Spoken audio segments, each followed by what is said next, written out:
আমাদের সমাজে দেখবেন এমন কিছু মানুষ আছে যারা কোনো কারণ ছাড়াই আপনাকে সহ্য করতে পারবে না। আপনার সবসময় দোষ খুঁজবে আর বিনা কারণেই আপনার নিন্দা করবে। আপনি চুপ করে থাকবেন, সেখানেও সমস্যা। আবার কিছু বলবেন, সেখানে বিনা কারণেই কারণে অকারণে আপনার খুঁত বের করবে। আর এরকম জটিল মানুষগুলো আসলে খুব ভয়াবহ, জীবনযাপন করতে বাধা দেয়। আসলে এইসব মানুষ থেকে যত সম্ভব দূরে থাকাই ভালো। চলে আসলাম আরেকটা ডেইলি ব্লগ নিয়ে। কেমন আছেন সবাই? আজকে অনেক দিন পর বড়ই, অনেকগুলো টক বড়ই সকালবেলা পরিষ্কার করেই বসে গেছি। রোজা রমজান মাস। গতদিন আপনাদের ভাইয়া বাড়ি থেকে কিছু বড়ই নিয়ে এসেছে। আসলে এরকম ভালোবাসাগুলো খুব বেশি ভালো লাগে। বাড়ি থেকে যখন ভালোবেসে কেউ কোনো কিছু দেয়, আমার এক ননাস আমাদের জন্য এই বড়ইগুলো পাঠিয়েছে। তাদের বাড়ির গাছেরই অনেক টক বড়ই। তো আমার মেয়ে আমি দুজনেই কিন্তু টক বড়ি খুব পছন্দ করি।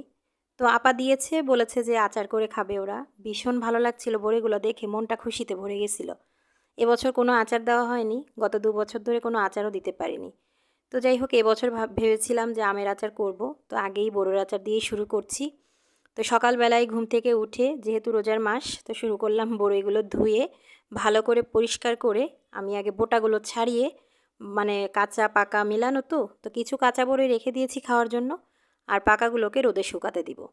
তো মা মেয়ে দুজনে মিলে খুব মজা করে গল্প করতে করতে কাজগুলো করেছি। দেখতে দেখতে কখন যে দুপুর গড়িয়ে গেছে বুঝতেই পারিনি। তো দুপুর গড়িয়ে গেছে, সব কাজকর্ম শেষ করে মোটামুটি নামাজ কালাম শেষ করে তারপর রান্না করতে এসেছি। আজকে বেশি কিছু রান্না করব না, একটু চিংড়ি মাছ ভুনা করব আর একটু হালকা পাতলা রান্না। ওই যে বললাম বাড়ি থেকে অনেক কিছু পাঠিয়েছে, তো তার মধ্যে কিছু একটু ভালোবাসাও ছিল। যেমন একটু খিচুড়ি পাঠিয়েছিল ইফতারির, তো সেই খিচুড়িটাও আছে। তো আজকে বেশি কিছু রান্না বান্নার এর জন্য প্রেশার নেই। তো চিংড়ি মাছ ভুনা করব। আমাদের বাবার বাড়িতে হয়তো বা চিংড়ি মাছটা এভাবে খায় না, তো আমি সাধারণত নারকেলের দুধ ছাড়াই রান্না করতে হয়।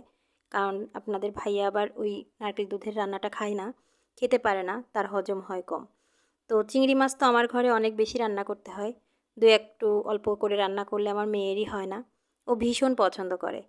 তো আমারও ভীষণ পছন্দ, কিন্তু ওই যে বাচ্চার মুখের থেকে কেড়ে তো আর মায়েরা খেতে পারে না।